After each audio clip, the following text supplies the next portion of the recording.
দর্শক স্বাগত জানাচ্ছি সুনামগঞ্জ লাইভে। এই মুহূর্তে আমরা রয়েছি সুনামগঞ্জের শান্তিগঞ্জ উপজেলা নির্বাচনে চেয়ারম্যান পদ প্রার্থী জনাব বুরহানুদ্দিন দুলন, যিনি একজন বিশিষ্ট আইনজীবী। তিনি উপজেলা পরিষদের চেয়ারম্যান পদে লড়ছেন ঘোড়া প্রতীক নিয়ে।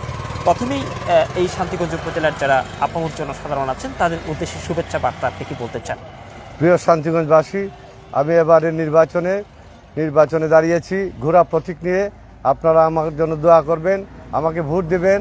আমি আরও বিগত 2টি নির্বাচন করেছি। এই এলাকার মানুষ আমাকে ব্যাপক ভোট দিয়েছিল, কিন্তু আমি নির্বাচিত হতে পারিনি। ইনশাল্লাহ এবারে নির্বাচনে জনগণ সাড়া দিচ্ছে, আমি হয়তো নির্বাচিত হতে পারবো, ফলে এলাকার জন্য ব্যাপক কাজ করব। জি, ধন্যবাদ। দর্শক, আমাদের সঙ্গে যুক্ত রয়েছেন জনাব বুরহানুদ্দিন দুলন, যিনি আরও 2বার করেছেন উপজেলা পরিষদ নির্বাচন, এবং তার পিতা জনাব আব্দুর রাজ্জাক ছিলেন এই এলাকারই জয়কলেশ ইউনিয়নের 2বারের চেয়ারম্যান। তিনি তারই ধারাবাহিকতায় এই এলাকার সমাজের কল্যাণে আবার উপজেলা পরিষদ নির্বাচনে প্রার্থী হয়েছেন।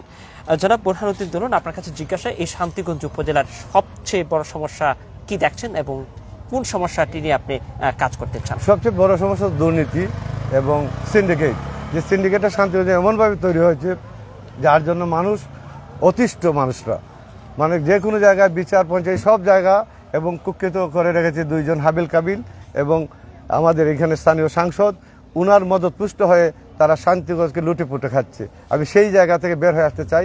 আমি যদি নির্বাচিত হই তাহলে ইনশাল্লাহ আমি কোনো সিন্ডিকেট তৈরি করব না, আমি সাধারণ মানুষের জন্য কাজ করব।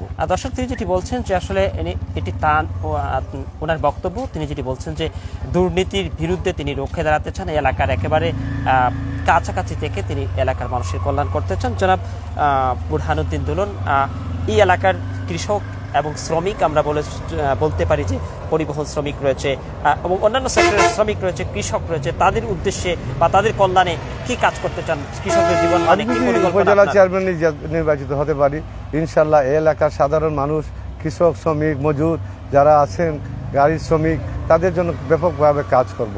কারণ আমাদের এলাকা অবহেলিত এলাকা, আমাদের এলাকায় কোনো রাস্তাঘাট নাই। এই শান্তিগঞ্জ উপজেলার মানুষজন জানে যে উন্নয়ন হয়েছে একটা কেন্দ্রিক, যেটা আমরা বলবো যে শান্তিগঞ্জের রাজধানীটা ওইখানে উন্নয়ন হয়েছে। আমাদের অনেক গ্রামে যেতে হলে এখনও নৌকা প্রয়োজন হয়, এখনও পায়ে হেঁটে যেতে হয়। অবহেলিত মানুষ, যারা কৃষকরা ধান গুদামে দিতে পারে না, ব্যবসায়ীরা নির্বাচনে আসে, তারাই ব্যবসা করে। আমি সাধারণ মানুষের কাছে ছড়িয়ে দিতে চাই ব্যবসা এবং উন্নয়নের সব কিছুই আমি সাধারণ মানুষের কাছে বিলিয়ে দেবো ইনশাল্লাহ।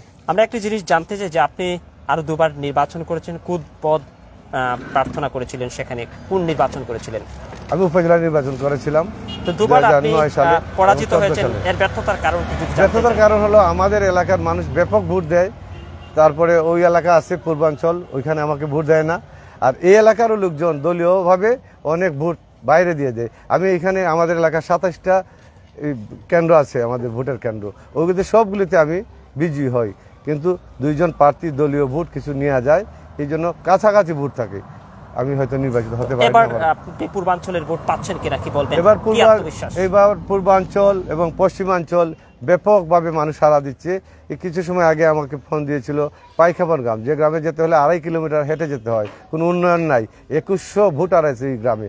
ওইদিকে পূর্বাঞ্চলের অনেকগুলি সেন্টার আমি এই বছর আমি জয়ী হয়ে আসবো ইনশাল্লাহ, আমি আশাবাদী। দর্শক, তিনি যেটি বলছেন যে এবার মানুষের আবেগ অনুভূতি কাজ করবে তার পক্ষে, কারণ আরো 2বার যেহেতু নির্বাচন করেছেন এবং এবার নির্বাচনে 3য়বারের মতো আবারও পদ প্রার্থী হয়েছেন উপজেলা চেয়ারম্যান পদ। জনাব বুরহানুদ্দিন দুলন তিনি এমনটাই প্রত্যাশা করছেন।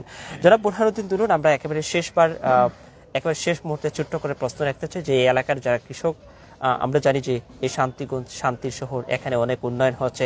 হাওড় থেকে কৃষকরা ধান তারা সহজে বাড়ি ওঠানোর জন্য কিন্তু অনেক জায়গায় ছোটোখাটো যে হাওড় আছে বা ছোটো বড় হাওড় আছে বেকায়দায় পড়েন, সেখানে যান্ত্রিক পদ্ধতিতে ধান কাটা হয় এবং যান্ত্রিক পদ্ধতিতে ধান বাড়িতে উঠিয়ে নেওয়া হয়। সেই পদ্ধতিটা নিয়ে আপনার কি পরিকল্পনা আছে, সিস্টেম পরিবর্তন বা আধুনিকায়ন? ধন্যবাদ আপনাকে, আপনি যে প্রশ্ন করেছেন। আমাদের শান্তিগঞ্জ উপজেলা আসলে শান্তি নাই, অনেক খুন খারাপি হয়েছে। শান্তিগঞ্জে সিন্ডিকেটের কারণে প্রায় 63টা খুন হয়েছে বিগত 15 বছরে। আমরা শান্তিতে নাই। আমরা শান্তিগঞ্জ যেদিন থেকে নাম হয়েছে ওই দিন থেকে আমরা অশান্তিতে আছি। আর আপনি যে কথাগুলো বললেন যে হাওরের কথা, একটি মাত্র হাওরে 20 ফুট চৌড়া একটা রাস্তা এবং প্রায় 2-3 কিলোমিটার রাস্তা নিয়ে গেছেন এবং একটু পরে পরে স্লোপ দিচ্ছেন, দিয়ে যাতে ধান নিয়ে বাড়িতে নিয়ে আসতে পারে, সেই ব্যবস্থা শুধু একটি মাত্র হাওরে করেছেন। আমরা স্বপ্ন দেখি যে ওনারা যেভাবে করেছেন আমরা যাতে আমাদের এলাকায় এইভাবে কৃষকের জন্য ব্যবস্থা করতে পারি। আমি যদি নির্বাচিত হই ইনশাল্লাহ আমাদের প্রতিটি হাওড়ে, শুধু আমাদের এলাকা না, পূর্বাঞ্চলের মানুষ অসহায়, তাদের জন্য আমি ব্যবস্থা করব যাতে ধানগুলো মানুষে বাড়িতে সহজে নিয়ে আসতে পারে। আর ধান কাটার মেশিনের কথা বলছেন, এই উপজেলায় ধান কাটার ব্যবস্থা অনেক জায়গায় আছে, কিন্তু আমাদের এলাকায় নাই। আপনি একটি গ্রামের লোকজন যতগুলো সরকারি বরাদ্দ এসেছিল, এই যে ধান কাটার মেশিনগুলো কিন্তু সরকার বরাদ্দ দিয়েছে, কিন্তু লটারি উঠে একটি গ্রামের নাম, আমাদের নাম উঠে না। আমাদের এলাকার কৃষকরা ওইগুলো পায় না, আমরা ভাড়া করে নিয়ে এসে ধান কাটতে হয়। আমরা খুব অসহায় অবস্থায়। এই শান্তিগঞ্জের শান্তি শহরে কোনো জায়গায় বা কোনো পয়েন্টে নির্ধারিত স্টেশন আছে কি সিএনজি, মোটর বাইক কিংবা অন্যান্য যান পরিবহনের আছে কিনা? না, আমাদের এইখানে নাই। আমি এইটাও করব। আমাদের এই যে আমরা সুনাম সদর থেকে বিচ্ছিন্ন হওয়ার পরে শান্তিগঞ্জ বা দক্ষিণ সুনামগঞ্জ উপজেলা হওয়ার পরে আমাদের জন্য কোনো ব্যবস্থা নাই, কোনো বাস স্ট্যান্ডের ব্যবস্থা নাই। আপনি বোধহয় আসছেন নোয়াখালী বাজারে, দেখবেন 13 হাল বা ভীমখালী টু নোয়াখালী রাস্তা যেটা, ওইখানে মানে সিএনজিগুলো রাখতে হয় খুব এলোমেলোভাবে, কোনো স্ট্যান্ড নাই। আমাদের নোয়াখালী বাজারে একটা যাত্রী ছাউনিও নাই। তারপর আপনি গণিগঞ্জ বাজারে যাবেন, ওইখানেও নাই, পাথারিয়াতে নাই। আমরা অবহেলিত। আমাদের এখানে যদি একটা বানাইছে পরে না, কোনো যাত্রী ছাউনি আছে না, আমাদের এখানেও নাই। মানে আমরা খুবই অবহেলিত। আমাদের স্টেশন নাই, আমাদের যাত্রী ছাউনিও নাই, লোকজন এসে দাঁড়াবে কোথায় ওই ব্যবস্থাও নাই। প্রতিটা জায়গায় এলোমেলো অবস্থা। ইনশাল্লাহ আমি যদি নির্বাচিত হই তাহলে আমার নোয়াখালী বাজারে একটা বাস স্ট্যান্ড করার চেষ্টা করব, এবং বিশেষ করে শান্তিগঞ্জেও একটা বাস স্ট্যান্ড যাতে হয়, যাতে শহর থেকে সুনামগঞ্জ থেকে লোকজন আইসেও ওইখানে উঠতে পারে, ঢাকার গাড়িগুলো যাতে ওইখানে থাকতে পারে, সেই ব্যবস্থা আমি ইনশাল্লাহ করব। আপনার রাজনৈতিক পরিচয় যদি জানতে চাই, পরিচয়টা কোন দলে আছেন এবং কোন পদে আপনি? আমি বাংলাদেশ আওয়ামী লীগ করি। আমার পদ হলো শান্তিগঞ্জ উপজেলা যুবলীগের সভাপতি। আমি তো আপনি একজন আওয়ামী লীগার, যদি আপনি চেয়ারম্যান নির্বাচিত হন তাহলে সেটিকে রাজনৈতিক বিবেচনায় আপনি সেই পদের ব্যবহার করবেন নাকি জনগণকে জনপ্রতিনিধি হিসেবে দেখেন? আমি যে দুইটা নির্বাচন করেছি, এটা স্থানীয় সরকার নির্বাচন। এই নির্বাচনগুলো নিরপেক্ষ, দল নিরপেক্ষ হলেই সুবিধা। আমার নেত্রী এই বছর যে বার্তা দিয়েছেন যে সাংসদ পুত্র, এমপি, মন্ত্রী পুত্র দাঁড়াতে পারবে না, কারণ নির্বাচন প্রভাবিত হয়। ওনারা যদি নির্বাচনে আসে তাহলে নির্বাচন সুষ্ঠু হওয়ার সম্ভাবনা কমে যায়। আর যে প্রশ্নটা করছেন, যে কি প্রশ্ন করছিলেন?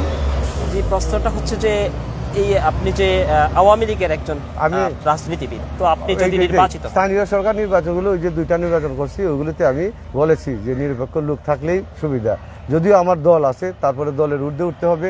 আমি আওয়ামী লীগ, বিএনপি এগুলো বাস বিচার করব না। আর সব জনগণ হলো আমাদের, আমরা শান্তির শহর, আমরা শান্তিতে বসবাস করতে চাই, সবার জন্য কাজ করবো ইনশাল্লাহ। জি দর্শক, আমাদের সঙ্গে যুক্ত ছিলেন জনাব বুরহানুদ্দিন দুলন, যিনি সুনামগঞ্জের শান্তিগঞ্জ উপজেলায় উপজেলা চেয়ারম্যান পদে প্রার্থী হয়েছেন, যিনি আরও দুবার ফাইট করেছিলেন, কিন্তু নির্মম ভাগ্যের পরিহাস, তিনি উত্তীর্ণ হতে পারেনি। আবারও তৃতীয়বারের মতো পরীক্ষা দিচ্ছেন তিনি। তবে তিনি যেটি বলছেন যে এবারের নির্বাচনে জয় তার অনুকূলে, এমনটা প্রত্যাশা করছেন। নির্বাচন সুষ্ঠুতা নিয়ে আপনি কি বলবেন? নির্বাচন সুষ্ঠু হবে কিনা কি আপনি প্রত্যাশা করেন? আমি আতঙ্কগ্রস্ত, জনগণ আতঙ্কগ্রস্ত। যেহেতু জননেত্রী শেখ হাসিনার কথা ওনারা এখানের স্থানীয় সাংসদ শুনেন নাই, উনি ওনার বার্তা ওনার কানে পৌঁছানোর পরেও উনি ওনার ছেলেকে নির্বাচনে নিয়ে আসছেন। জনগণ আতঙ্কগ্রস্ত যে নির্বাচন আদৌ সুষ্ঠু হবে কিনা। তারপর আপনি দেখবেন প্রতিটা বাজারে, হাটেগঞ্জে আপনি দেখবেন যে প্লাস্টিকের ব্যবহারটা নিষিদ্ধ করা হয়েছে, আমাদেরকে আচরণবিধি দেওয়া হয়েছে যাতে প্লাস্টিকের এইগুলোতে যাতে পেস্টুন ব্যানার না হয়। আমার দেখবেন আমারগুলো কিন্তু কাপড় দিয়ে তৈরি করেছি, সাদা কালো, দেখেন সামনে আছে। আপনার অভিযোগ যেটি যে অন্যান্য প্রার্থীরা তারা আচরণবিধি লঙ্ঘন করে শুরু করেছে, সেই সব পোস্টার আমি অলরেডি অভিযোগ দায়ের করেছি। সেটি অবশ্যই নির্বাচন কমিশন এবং সুনামগঞ্জ জেলার রিটার্নিং কর্মকর্তা যিনি রয়েছেন তিনি সেটি দেখবেন। দর্শক, সুনামগঞ্জ লাইভের ভিডিওটি শেষ করতে যাচ্ছি। সবশেষ বার্তা কি দিতে চান আপামর জনসাধারণ, শিক্ষক, ছাত্র, শ্রমিক, মেহনতি মানুষ এবং যারা আছেন শান্তিগঞ্জ উপজেলার ভোটার, আপনার প্রতীক এবং আপনার বিষয়ে কি বলতে চান? আমি প্রিয় শান্তিগঞ্জবাসীর কাছে এটাই বলতে চাচ্ছি যে আমি বিগত দুইটি নির্বাচনে এসেছিলাম, আমি নির্বাচিত হতে পারিনি। যারা নির্বাচিত হয়েছিলেন তাদের কাজ কাম আপনারা জানেন, তারা কি করেছিল আপনারা দেখেছেন। আমি আমার কাজগুলো আপনাদেরকে দেখাতে চাই।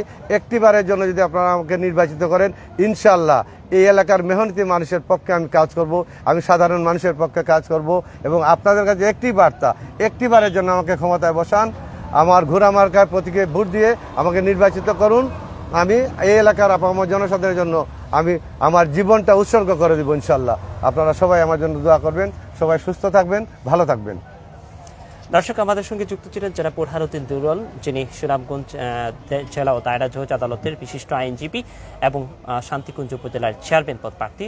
তার পিতাও ছিলেন এই এলাকার জয়কলস ইউনিয়নের দ্রুত বাড়ির চেয়ারম্যান। তার ধারাবাহিকতা তিনি এলাকার মানুষের পাশে থেকে জনগণের সেবা করতে চান, এমনটা ছিল তার প্রত্যাশা এবং তিনি তার প্রতীকে ভোট প্রার্থনা করেছেন। এবং তিনি যেটি বলছিলেন যে ভোট নিয়ে সুস্থতা এবং অন্যান্য বিষয় সেটি অবশ্যই নির্বাচন কমিশন বা রিটার্নিং কর্মকর্তার কার্যালয় সেটি অবশ্যই দেখবে, সেটি তার বক্তব্য ছিল। এই ছিল সুনামগঞ্জ লাইভের পক্ষ থেকে আপডেট। দর্শক দেখা হবে অন্য কোনো জায়গায়, অন্য কোনো সময়ে। অন্যান্য প্রার্থী আরও যে অন্য দুজন প্রার্থী রয়েছেন হয়তো তাদের বক্তব্য নিয়ে। ভালো থাকবেন, আল্লাহ হাফেজ, দেখা। ধন্যবাদ।